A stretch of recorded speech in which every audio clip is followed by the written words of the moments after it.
brought to you by Palvi Agrico. आता शेतीसाठी जे काही लागणार ते घरपोच मिळणार, तेही मोबाईलच्या एका क्लिकवर. अजित पवारांना जाऊन आता 20 दिवस झाले. खरं तर पाटा खालून बरंच 20 दिवसात पाणी वाहून गेलं, राजकीय दृष्ट्या सुद्धा आणि तपासाच्या ह्या जो काही सगळा क्रॅश झाला याच्या दृष्ट्या सुद्धा. पण गेले 20 दिवस मी एकदाही ह्या सगळ्यामध्ये ही कॉन्स्पिरसी आहे, हा घातपात आहे, हे ठरवून कोणतरी केलं आहे वगैरे या सगळ्या संदर्भात बोलणं टाळत होतं. कारण ऑब्झर्वेशन चालू होतं की एक्झॅक्टली चाललंय काय. आणि काल ज्यावेळी म्हणजे एअरक्राफ्ट ॲक्सिडेंट इन्व्हेस्टिगेशन ब्युरोचं काल सगळ्यांदा पहिली प्रेस नोट आली आणि जेव्हा पहिल्यांदा हे अधिकृतरित्या कळलं की या सगळ्यामध्ये एक्झॅक्टली काय झालं काय नाही, त्यावेळी मनात शंकेची पाल चुकचुकायला लागली. आणि 2 घटना एकाच दिवसात घडल्या.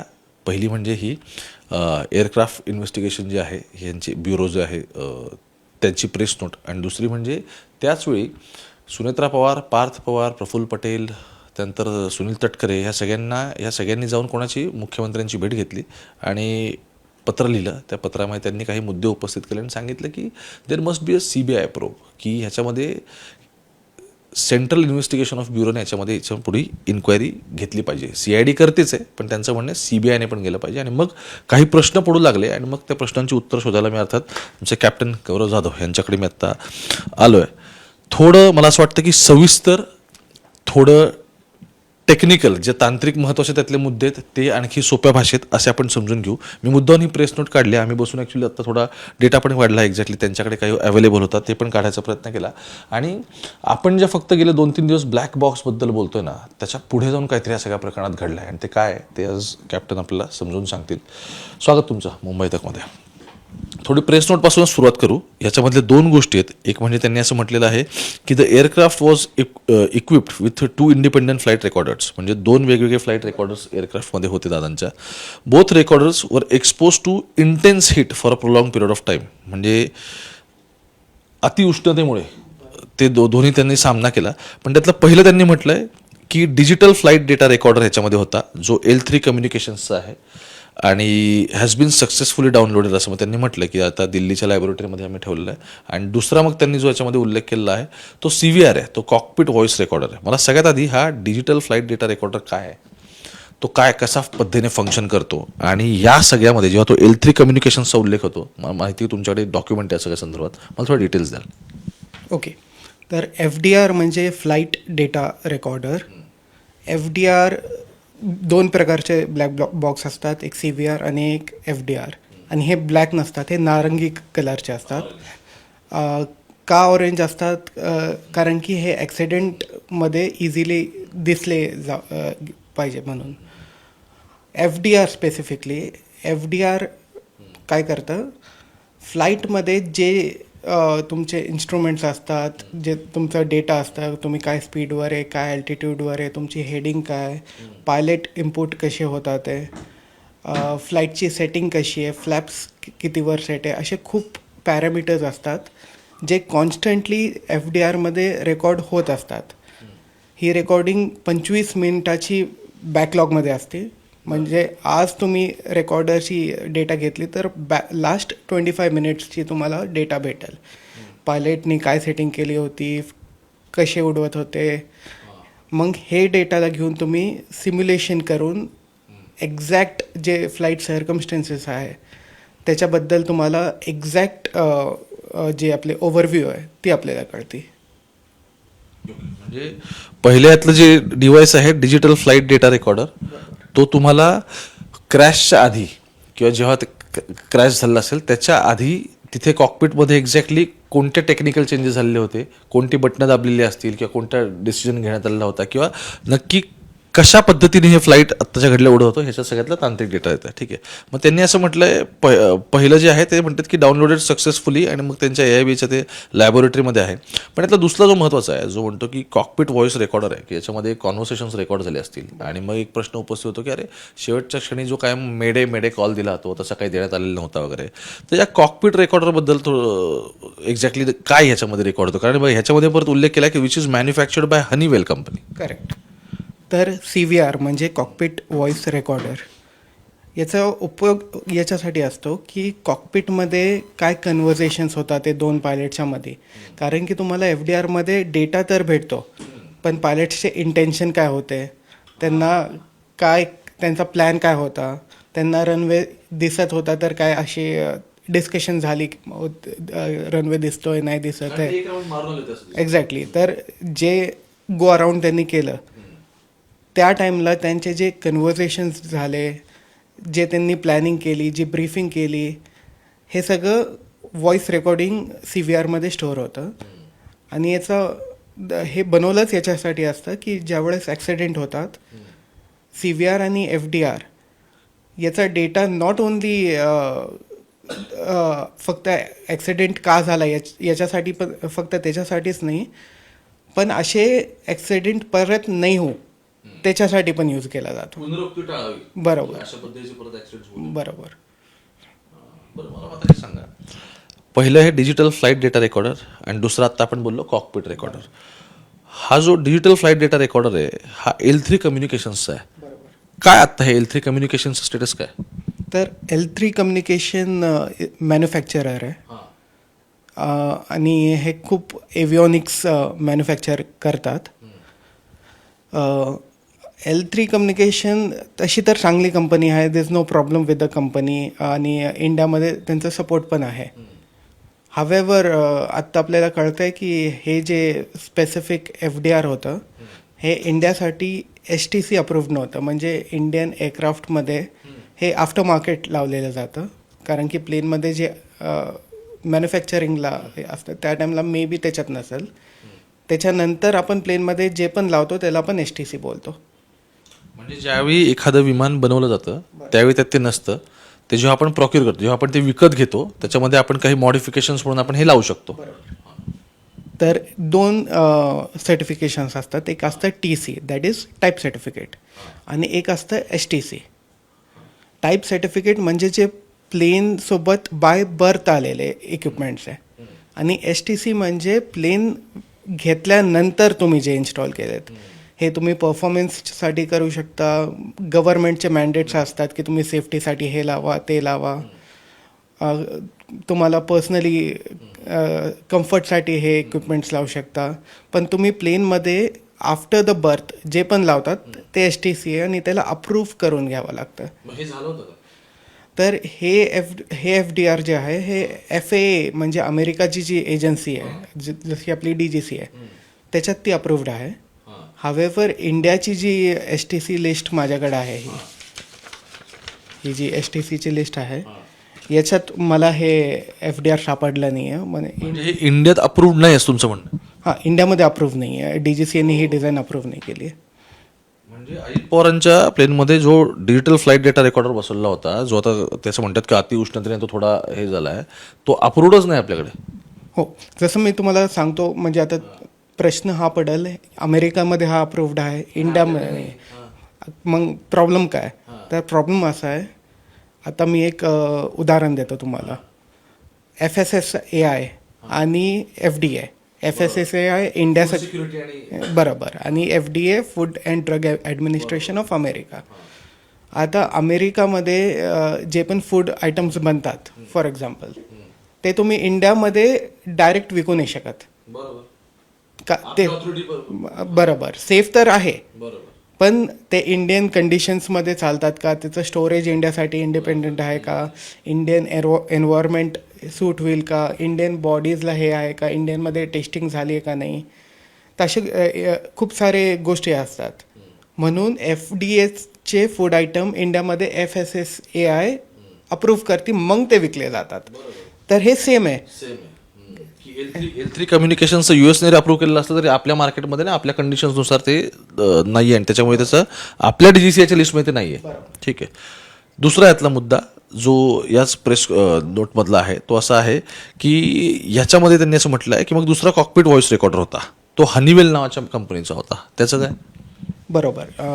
जे मला दिसतंय हनीवेलचं सॉलिड स्टेट CVR होतं. याच्यात सॉलिड स्टेट म्हणजे there is no moving part in the CVR. जसं जुने जे CVR असायचे त्याच्यात आपली जी टेप असते कॅसेट, एक कॅसेट प्लेअर टाईप मेकॅनिझम असायचं. मॉडर्न CVR डिजिटल झाले, so that means this is digital. पण याच्यात पण आपल्याला असा प्रॉब्लेम दिसतो आहे की याची जी कपॅसिटी आहे ती दिसती आपल्याला 30 मिनिट्स. 30 मिनिटापर्यंत ते बरोबर. कॉन्व्हर्सेशन पायलटचे रेकॉर्ड करतात. बरोबर. पण याच्यात हा प्रॉब्लेम आहे की DGCAची एक रूल बुक आहे, बरोबर. आपण त्याला कार बोलतो, civil aviation requirements. Civil aviation requirements. बरोबर. तर याच्यात सेक्शन 2 एअरवर्दीनेसमध्ये स्ट्रिक्टली लिहिलेलं गेलं आहे, from 1 January 2016 all the FDR should have minimum of 2 hours of recording. म्हणजे 120 मिनिटापर्यंत पाहिजे. बरोबर. हे मॅन्डेट आहे, AD आहे, कंपल्सरी आहे. बरं. समजा हे तुम्ही फॉलो नाही केलं तर तुम्ही प्लेन उडू नाही शकत. म्हणजे पहिलं जे L3 कम्युनिकेशन्स आहे ते तर नियमित नाहीच आहे. हे दुसरं जे कॉकपिट रेकॉर्डर आहे हे पण नाही आहे. बरोबर. जे आपल्याकडं ह्या प्लेनचं ब्रोशर दिसतंय याच्यात 30 मिनिट्स लिहिलं आहे आणि हनीवेल सेम ब्रँड लिहिलेली आहे. म्हणजे 1 जानेवारी 2016च्या पुढे ज्या ज्या ठिकाणी म्हणजे ज्या इंडियन प्लेन्स म्हणजे किंवा इंडियन जे कोणते असतील ते उडतील त्याच्यामध्ये तुम्हाला अशाच पद्धतीचं कॉकपिट रेकॉर्डर पाहिजे की जो 120 मिनिटांचा डेटा रेकॉर्ड करेल. याच्यात नव्हता. बरोबर. समजा एखाद्या प्लेनमध्ये ते रिक्वायरमेंट जी आहे 120 मिनिट्स ही नसेल तर that plane should be grounded legally. It cannot fly. It's very shock. त्याला म्हणजे माझं असं म्हणणं आहे की ते प्लेन हवेत उडवण्यासाठीचं ते त्याला परवानगीच नाही. बरोबर. समजा हे रेकॉर्डर याच्यात आहे तर तुम्हाला मी इम्पॉर्टन्स सांगतो FDR CVRचा. CVR आणि FDR दोन्ही पण नो गो आयटम आहे. समजा तुमचा FDR नाही तर CVR काम नाही करत आहे तर तुम्ही प्लेन उडू नाही शकत. So it's a no go item. आणि नॉर्मली एक प्रॅक्टिस असती DGCAची, रुटीन चेक असतात याच्यातलं FDR रीडआउट, CVR रीडआउट हे ॲन्युअली केलं जातं आणि कधी कधी रँडमली केलं जातं. तर याचा डेटा आयदर ऑपरेटर नाहीतर DGCAकडे असला पाहिजे जे लास्ट रीडआउट झालं याचं काय तारखेला झालं. And if this was in आता आपल्याकडे ही इन्फॉर्मेशन नाही, ही इन्फॉर्मेशन DGCA नाहीतर ऑपरेटरकडेच असेल. तर आपल्याला त्याच्यातनं कळलं की हे दोन्ही पार्ट जे आहे हे सर्व्हिसेबल होते का नव्हते. एक क्विक याच्यामधलं की कालपासून खूप चर्चा चालली आहे की ह्या प्रेस नोटमध्ये पण म्हटलं की those were affected by extra heat की अतिउष्णतेमुळे वगैरे झालेलं आहे. पण हे दोन्ही सुद्धा रेकॉर्डर्स असतात टेलमध्ये, विमानाच्या शेपटीच्या भागात असं आपण सोप्या भाषेत म्हणू. जर ते तसं असेल आणि तो जो टेल पार्ट आहे तो जर फुली नीट रिकवर झाला असेल तर मग हे जे काही प्रेस नोट आहे याच्यामध्ये तुम्हाला काही लॅप्सेस लूपहोल्स दिसतात का, पहिला प्रश्न. आणि दुसरं महत्त्वाचं आहे की ओव्हरहीट म्हणजे काय, की साधारण किती डिग्री सेल्सिअसपर्यंत. कारण हे खूप ऑब्व्हियस आहे की रेकॉर्ड जर घ्यायचा असेल तर त्याला वेगवेगळे लेअरिंग असतील, त्याच्यामध्ये वेगवेगळे आणखी एलिमेंट वापरले असतील, तर असं पण असू शकेल ना. बरोबर. तर हे जेव्हा मॅन्युफॅक्चर होतं FDR CVR हे मॅन्युफॅक्चर होतं या इंटेन्शनने की हे क्रॅश होणारच आहे. आणि हे क्रॅश झाल्यानंतर ॲटलिस्ट त्याची डबल इंटेन्सिटी यांनी ॲब्झॉर्व केली पाहिजे. सो फॉर एक्झाम्पल 600 सेल्सिअसची हीट असेल तर याची कॅपॅसिटी 1100 असते. तर हे बनवलंच याच्यासाठी असतं. 3 लेअर असतात याच्यात. एक असती आर्मर्ड SS नाहीतर ॲल्युमिनियम, त्याच्यानंतर आयसोलेशन असतं आणि त्याच्या आत मेमोरी कोअर असतं. आता मेमोरी कोअर काय असतं, एक छोटासा मेमोरी कार्ड जो आपण फोनमध्ये टाकतो असाच एक very high quality memory card असतो आत. तर हे जेव्हा लॅबमध्ये जातं हे उघडून ते मेमोरी कार्ड काढून त्याच्यातनं रीड आउट करतात. आणि there is very very slim chances की हे डॅमेज होतं. चान्सेस आहे पण rarest very rare. I would say 5% out of 100%. ठीक आहे. हे आता ते म्हणतात की ते हिटने थोडेफार अफेक्ट झाले तरी ते डेटा रिकवर करतात. मला पुढचा प्रश्न ना इंजिनच्या संदर्भात विचारायचा आहे. तो याच्यासाठी की काय की तुम्ही कोणत्या पद्धतीच्या विमानात बसता, त्याचा किती ते ड्युअल इंजिन आहेत ते सिंगल इंजिन आहेत की नाही याच्यावरती पण बऱ्याचशा गोष्टी ठरतात. मग त्यानुसार ते इंजिन किती म्हणजे आपल्याकडे गावाला HPचं इंजिन असतं की हॉर्स पॉवर असते आपल्याकडे गावाला. सो त्याच्यानुसार त्याची ताकद ठरते, त्यानुसार ते विमानाचा टाईप ठरतो, ते विमान वेल इक्विप्ड आहे की नाही वगैरे. असे एक एक एक एक जितकं स्ट्रॉंग इंजिन तितकं विमान चांगलं. या सगळ्या प्रकरणात काय झालं आहे? तर याच्यात जे इंजिन आहे TFE हे इंजिन आहे याच्यात. इंजिन ऑब्वियसली एअरक्राफ्टचे इंजिन खूप रिलायबल असतात आणि चान्सेस ऑफ इंजिन फेलियर खूप कमी असतात. आणि आपण जे रिडंडन्सी बोलतो, रिडंडन्सी म्हणजे alternative in case of backup. एक इंजिन बंद पडलं तर बरोबर. तर याच्यात 2 इंजिन असतात. प्लेन एक इंजिनवर पण उडू शकतं. ETOPS आपण याला बोलतो. आणि युजली हे खूप रिलायबल असतात. दे हॅव मेंटेन्ड वेल आणि तसं काही इश्यू नाही आहेत. पण मला पण it's very shocking to me also जी न्यूज आली आहे की याच्यात फक्त 83 hours I believe. I don't have document but I think सकाळी जी प्रेस कॉन्फरन्स आहे त्याच्यात आणि आय थिंक PIBनी पण जी नोट रिलीज केली आहे त्याच्यात पण लिहिलेलं आहे. माझ्याकडे PIBची रिपोर्ट नाही आहे पण त्याच्यात लिहिलेलं आहे त्यांनी 4915 आवर्स त्याचा यूज झाला आहे. आणि टिपिकली लिअरजेटचे इंजिन असतात याची इन्स्पेक्शन आपण त्याला CZI बोलतो. That is a major inspection. ते तुम्ही मिस नाही करू शकत. ते 5000 तासाला असते. म्हणजे एकच मिनिट, समजा आपण असं म्हणू की एखादी गाडी असते, त्या गाडीला त्यानंतर असं असतं की नंतर RTOचं परत एकदा आपल्याला ते 10-15 वर्ष झाल्यानंतर ते गाडीचं परत नीट ती फंक्शन करते की नाही दाखवून त्याच्याकडून RTOकडून आपला क्लिअरन्स घ्यावा लागतो. विमानाच्या बाबतीत असं असतं की समजा जे इंजिन बनलेले आहेत ते एका व्हॅलिडिटीनुसारच बनलेले असतात. त्यानंतर ते संपतात. की समजा 2 इंजिन बनवले, ते 2 इंजिन असतील, त्याचे 5000 तास ते उडण्याची त्यांची क्षमता आहे. ते 5000 तास संपले की ते वापरत नाही आहेत. बरोबर. तर आपण याला TBO बोलतो, टाईम बिफोर ओव्हरहॉल. जेव्हा पण नवीन इंजिन येतात it comes with a specific TBO. जसं या इंजिनचा TBO 5000 तास आहे. आणि आता जे आपल्याला दिसतं आहे प्रेस नोट अनुसार ऑलरेडी 4915 आवर्स यांनी फ्लाय केलेलं आहे. 4915. येस. म्हणजे किती 85 तास राहिलं फक्त. बरोबर. म्हणजे दोन्ही इंजिनची व्हॅलिडिटीच फक्त 85 तासांची उरली होती आणि त्यावेळी फ्लाय केलं. बरोबर. टेक्निकली ही फ्लाईट नव्हती झाली पाहिजे. इट्स नेग्लिजन्स की आय डोंट नो की 85 आवर्सवर त्यांनी फ्लाय करायचा डिसिजन का घेतला. टेक्निकली एअरक्राफ्ट ग्राउंड झाला पाहिजे होता.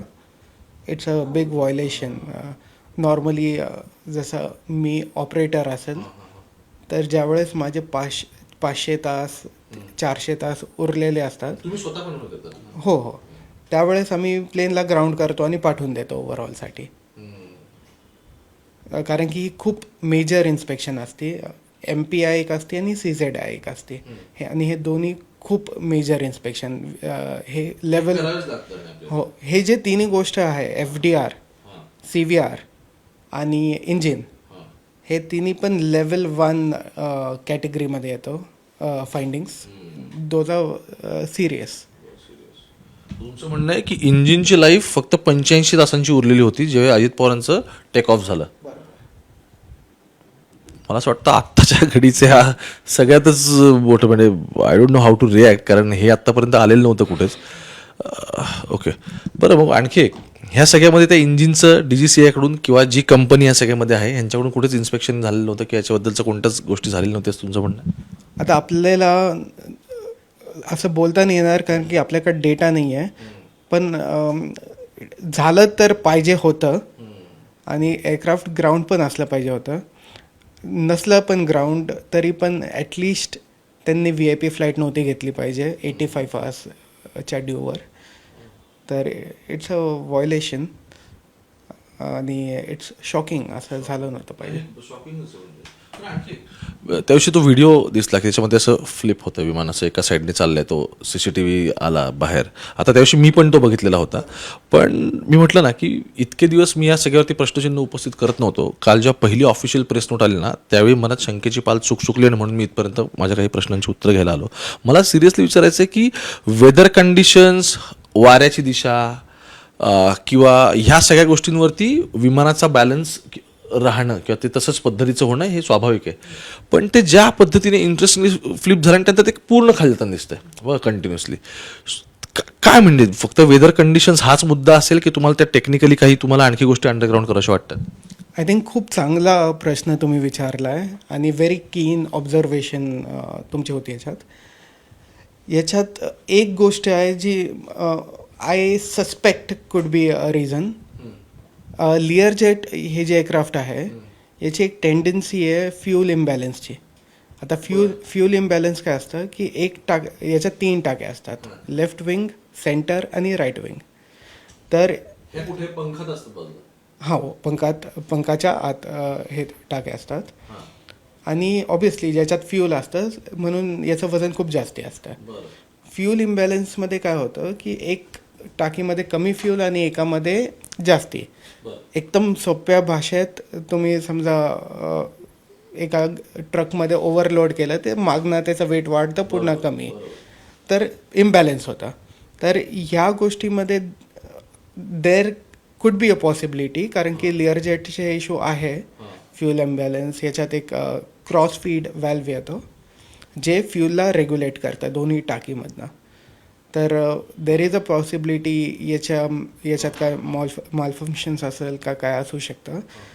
स्टॉल आपल्याला दिसतंय की प्लेन झालं व्हिडिओमध्ये, पण स्टॉल झालं तरी पण जे व्हायलेंट बँक, टर्नला आम्ही बँक बोलतो, जे व्हायलेंट बँक झालं, दिस कुड exactly, so this could be one possibility जे माझी पर्सनल ऑब्झर्वेशन आहे, याच्यामुळं हे होऊ शकतं.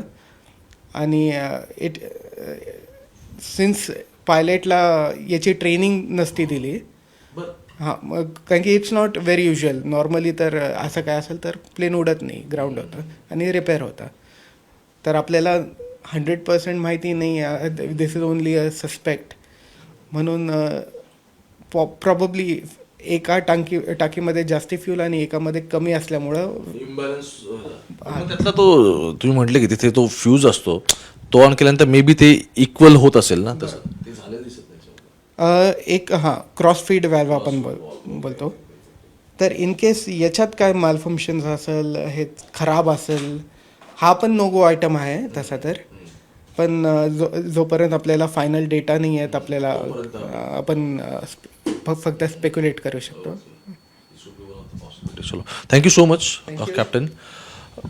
मी जसं म्हटलं व्हिडिओच्या सुरुवातीला की 2 घटना एकाच वेळी घडल्या काल. एक म्हणजे मी मग सांगितलं की जे दिल्लीची संस्था याच्यातली एअरक्राफ्ट इन्व्हेस्टिगेशन जे आहे ते त्यांनी काल त्यांची या सगळ्यामधली प्रेस नोट येणं पहिल्यांदाच अधिकृतरित्या कळलं की एअरक्राफ्ट ॲक्सिडेंट इन्व्हेस्टिगेशन ब्युरो, तो डेटा रिकवर होणं, त्यात किती आहे, तो कसा अफेक्ट झाला हे त्यांनी याच्याबद्दल सांगणं. आणि मग ह्या ज्या 2 गोष्टी आहेत की डिजिटल फ्लाईट डेटा रेकॉर्डर आणि त्यानंतर कॉकपिट रेकॉर्डर, याच्याबद्दलच्या गोष्टी सोप्या भाषेत समजून सांगण्याचा प्रयत्न होता. पण त्याच्यापेक्षा सगळ्यात मोठं काय, आत्ता त्यांनी जी इन्फॉर्मेशन दिली ना ती महाराष्ट्राला सगळ्यात महत्त्वाची आहे की जे प्लेन उडलं त्याच्या इंजिन्सची लाईफच फक्त 85 तासांची राहिलेली होती.